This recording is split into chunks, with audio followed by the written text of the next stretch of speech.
Magandang araw po mga kabarangay. Araw po ng Sabado, July 11. Wala po tayong update ngayon mga kabarangay dahil wala naman po tayong update patungkol po sa barangay at SK election.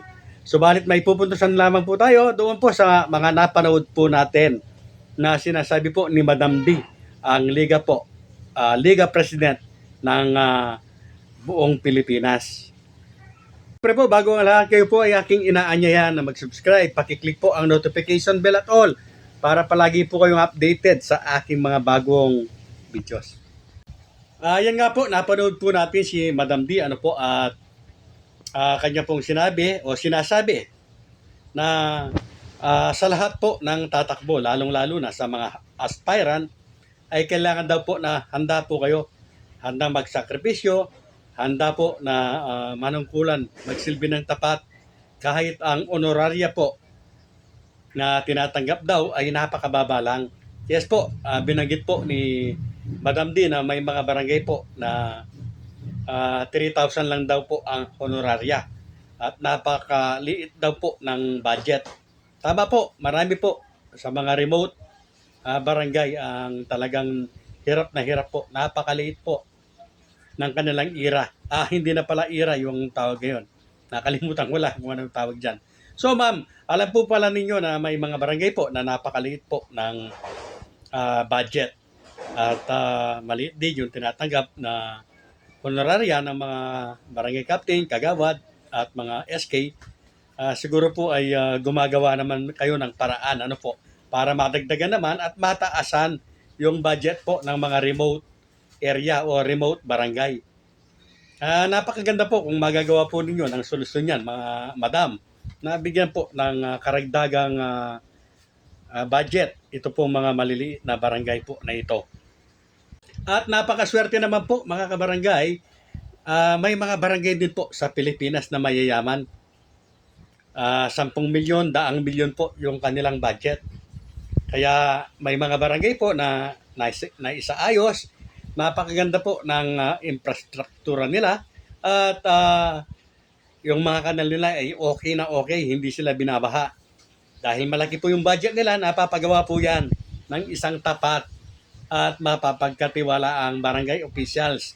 Siyempre po sa pangunguna ng isang kapitan na talagang ginagawa po ang tama.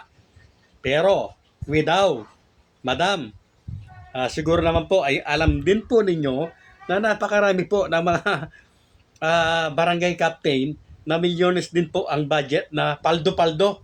Yes po, dati wala naman siyang sasakyan. Isa lang yung bahay niya na napakasimple lang.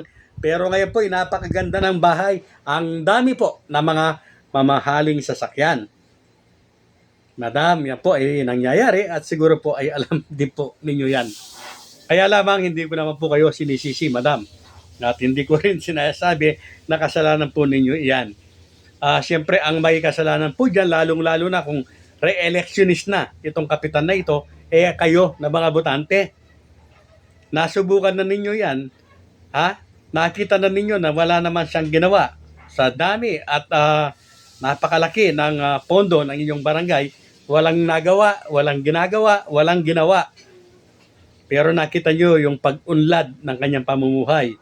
Nagkaroon nga ng maraming bahay, mga apartment, mga naggaganda ang sasakyan, mga alahas sa katawan, pero binoto pa rin ninyo siya.